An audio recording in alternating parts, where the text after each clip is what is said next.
নমস্কার, আমি উজ্জ্বল শর্মা শাস্ত্রী বলছি।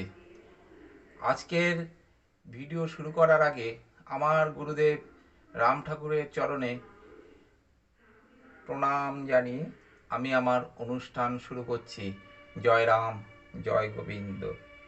আজকের ভিডিওর কন্টেন্ট হচ্ছে রাহুর প্রভাবে 2025 সালে কয়েকটি রাশি লগ্নের বিপুল অর্থপ্রাপ্তি। বর্তমানে রাহু অবস্থান করছে মিনে। 18ই মে পূর্বে এই মিনেই অবস্থান করবে রাহু। 18ই মে পর রাহু অবস্থান করবে কুম্ভে। বর্তমানে রাহু 26 নম্বর নক্ষত্র শনির নক্ষত্রে রয়েছে। রাহুর দৃষ্টি পঞ্চম, সপ্তম, নবম এবং দ্বাদশ স্থানের প্রতি থাকে। তা রাহুর দৃষ্টি বর্তমানে আছে বৃশ্চিক রাশিতে, সিংহ রাশিতে, কর্কট রাশিতে এবং মেষ রাশিতে অবস্থান করছে, দৃষ্টি থাকছে। 18ই মে যে বৃশ্চিক, কন্যা, কর্কট, মেষ এই দৃষ্টি থাকছে, তার উপরে ভিত্তি করে এক ধরনের ফলাফল হবে। আর 18ই মে পরবর্তীতে রাহু যখন অবস্থান করবে কুম্ভে, তখন আরেক ধরনের ফলাফল হবে।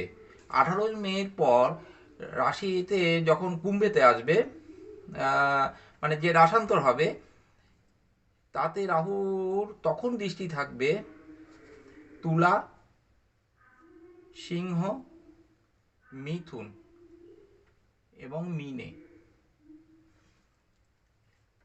এই রাহুর প্রভাবে যে রাশি লগ্নগুলোর অর্থপ্রাপ্তির বিপুল সম্ভাবনা দেখা দিয়েছে, প্রবল সম্ভাবনা দেখা দিয়েছে, তাতে করে এই অর্থপ্রাপ্তি পেতে গেলে রাহুকে শুভ অবস্থায় থাকতে হবে।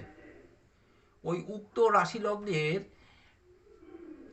পঞ্চমপতি, দ্বিতীয়পতি এবং একাদশপতি এরা যেন পরস্পরের উপর দৃষ্টি প্রদান করে, তাহলে কিন্তু প্রবল প্রাপ্তির যোগ আছে। আর লগ্নে যদি চন্দ্রবুধ থাকে, দ্বিতীয় যদি চন্দ্রমঙ্গল থাকে, একাদশে যদি রাহু বা কেতু অবস্থান করে, লগ্নে চন্দ্রবুধের কথা বললাম, চতুর্থে যদি চন্দ্র থাকে, তাহলেও কিন্তু এই বিপুল অর্থপ্রাপ্তির সম্ভাবনা আছে। দশমে যদি বৃহস্পতির অবস্থান হয়, তাহলেও কিন্তু বিপুল অর্থপ্রাপ্তির যোগ আছে। ন্যাটাল চার্টের কথা বলছি কিন্তু, এগুলো আপনাদের জন্মছকের কথা বলছি কিন্তু। দ্বিতীয় ধরুন চন্দ্রমঙ্গল আছে, অথবা দেখুন চন্দ্র এবং বুধ সমসপ্তমে দৃষ্টি প্রদান করছে। ধরুন লগ্নে চন্দ্র থাকলো, সমসপ্তমে বুধ থাকলো, তাহলেও কিন্তু বিপুল অর্থপ্রাপ্তির যোগ রয়েছে। গোচরে চন্দ্র যখন দ্বিতীয়, একাদশ এবং পঞ্চমের উপর দিয়ে যাবে, মানে ট্যানজিটের কথা বলছি, যে গোচরে চন্দ্র যখন একাদশ, পঞ্চম এবং দ্বিতীয়ের উপর দিয়ে যাবে, তখনও কিন্তু প্রাপ্তির যোগ আছে। এছাড়া সম্পদ নক্ষত্র প্রত্যেক জাতক জাতিকার ওই নেটাল চার্ট অনুযায়ী সম্পদ নক্ষত্র আছে। সেই সম্পদ নক্ষত্রের মানে অধিপতি গ্রহ যখন দ্বিতীয়, পঞ্চম এবং একাদশে ভ্রমণ করে, তখনও কিন্তু বিপুল অর্থপ্রাপ্তির যোগ রয়েছে। দ্বিতীয়, পঞ্চম, একাদশের যোগের কথা বললাম। এই যোগ থাকলে লটারি প্রাপ্তি হোক, যে কোনো দিক থেকে হোক, অর্থপ্রাপ্তির কিন্তু বিপুল সম্ভাবনা দেখা দেয়। দ্বিতীয় এবং একাদশ ক্ষেত্র বিনিময় করে। একাদশে যদি রাহু, বৃহস্পতি, চন্দ্র থাকে, তাহলে কিন্তু বিপুল অর্থপ্রাপ্তির যোগ আছে। চন্দ্র এবং মঙ্গল পরস্পর যদি সমসপ্তমে থাকে, চন্দ্র দেখা গেল রয়েছে চতুর্থে, ঠিক তার সমসপ্তমে মঙ্গল রয়েছে, কিন্তু তাদের মিত্রক্ষেত্র হওয়া চাই। চন্দ্র মঙ্গলের দ্বাদশে থাকলে চন্দ্র যদি মঙ্গলের দ্বাদশে অবস্থান করে, চন্দ্র এবং মঙ্গল যদি একই সাথে ন্যাটাল চার্টে থাকে, এতগুলি সম্ভাবনা কথা আমি বললাম, এগুলো যদি কোনো জাতক জাতিকার মধ্যে একটি বা দুটি থাকবে, তাহলে তার কিন্তু প্রাপ্তি যোগ হবেই হবে। যেমন আমি বৃষর ক্ষেত্রে দেখতে পাচ্ছি, বৃষ লগ্নের আমি দেখছি যে প্রাপ্তির কিন্তু বিরাট সম্ভাবনা আছে বৃষ লগ্নের। এখন কিন্তু বৃষ লগ্নের প্রাপ্তি যোগ চলছে, এই বৃষ লগ্নের কিন্তু প্রাপ্তি হবেই হবে। রাহু কিন্তু বিপুল অর্থ দিয়ে যাবে এই বৃষকে। মিথুন, এরও সম্ভাবনা অনেক, বৃশ্চিকে ষষ্ঠ, মেষ একাদশ, কিন্তু এর যা যোগ আমি দেখতে পাচ্ছি তাতে করে মিথুন লগ্ন রাশিরও কিন্তু বিপুল অর্থপ্রাপ্তির যোগ লক্ষ্য করা যাচ্ছে। ধনু রাশি এবং লগ্ন, এদেরও কিন্তু প্রচুর অর্থপ্রাপ্তির যোগ রয়েছে। ওই যে আমি বললাম এতগুলি সম্ভাবনা, এই সম্ভাবনাগুলো থাকতে হবে। সম্পদ নক্ষত্রের অধিপতি গ্রহ যখন দ্বিতীয়, পঞ্চম, একাদশের উপর দিয়ে ভ্রমণ করে, তখন একটা সম্ভাবনা তৈরি হয়। যাই হোক, এই একাদশ এবং দ্বিতীয় পঞ্চমের যদি যোগ থাকে, তাহলে কিন্তু অর্থ প্রাপ্তি, লটারি প্রাপ্তি, এগুলো কিন্তু বিপুল সম্ভাবনা দেখা দেবে।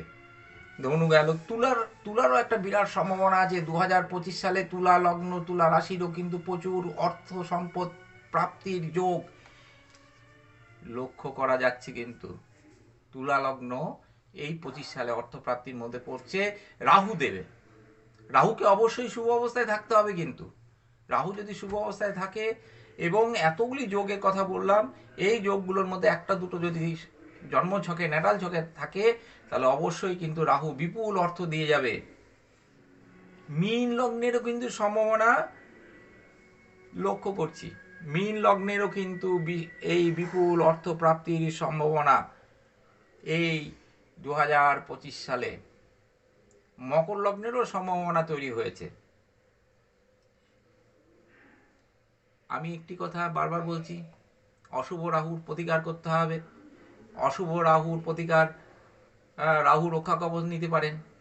রাহু রক্ষা কবচ কিন্তু আমি তৈরি করি। রাহু রক্ষা কবচ আপনারা ধারণ করলে এর সম্ভাবনা তৈরি হবে। তাহলে অশুভ রাহুর প্রতিকার বিধান করুন। দেখা যাচ্ছে অনেকে লটারির ক্ষেত্রে, ধরুন লটারি তো সবাই কাটে না, যারা কাটে তাদের দেখা যাচ্ছে অনেকেরই 1-2 নম্বরের জন্য মিস হয়ে যাচ্ছে। অবশ্যই রাহুর প্রতিকার করার প্রয়োজন আছে। এই অশুভ রাহুর প্রতিকার করলে কিন্তু এই লটারি প্রাপ্তির সম্ভাবনা আছে। অন্যান্যদের মানে যারা লটারির মাধ্যমে না হোক, অন্য যে কোনো দিক থেকেই এদের কিন্তু বিপুল অর্থপ্রাপ্তির সম্ভাবনা দেখা দিয়েছে। মকর লগ্নের কিন্তু সম্ভাবনা আছে। আজকের আলোচনা আমার এইটুকুই। এই অশুভ গ্রহ যদি থাকে, তার প্রতিকার বিধান করতে হবে। অবশ্যই লটারি প্রাপ্তি বা ধনপ্রাপ্তি ঘটবে। আজকের মতো অনুষ্ঠান আমি এখানেই শেষ করতে যাচ্ছি। ন্যাটাল চার্টটাকে ভালো মতো বিচার বিশ্লেষণ করতে হবে। এই ন্যাটাল চার্ট বিচার, যাদের এই প্রাপ্তির ক্ষেত্রে অসুবিধা হওয়ার যোগ আছে বা সম্ভাবনা আছে, তাহলে কিন্তু তাদেরকে প্রতিকার বিধান করুন। প্রতিকার বিধান করলে কিন্তু অর্থপ্রাপ্তির সম্ভাবনা বৃদ্ধি পাবেই পাবে। তাহলে আমি আবার বলে দিচ্ছি, এই রাশি লগ্নগুলোর কিন্তু বিপুল এবার অর্থপ্রাপ্তি রাহু দিয়ে যাবে। মীন, বৃষ, মিথুন, ধনু, তুলা, মকর। আজকের আলোচনা আমি আর এগিয়ে নিয়ে যাব না, এখানেই শেষ করব। সবাই ভালো থাকুন, সুস্থ থাকুন, সুন্দর থাকুন। নমস্কার জানিয়ে, আমি আমার গুরুদেবের চরণে প্রণাম জানিয়ে আজকের মতো অনুষ্ঠান আমি এখানেই শেষ করছি। এই ভিডিওটি যদি ভালো লাগে, লাইক, সাবস্ক্রাইব, শেয়ার করতে ভুলবেন না যেন।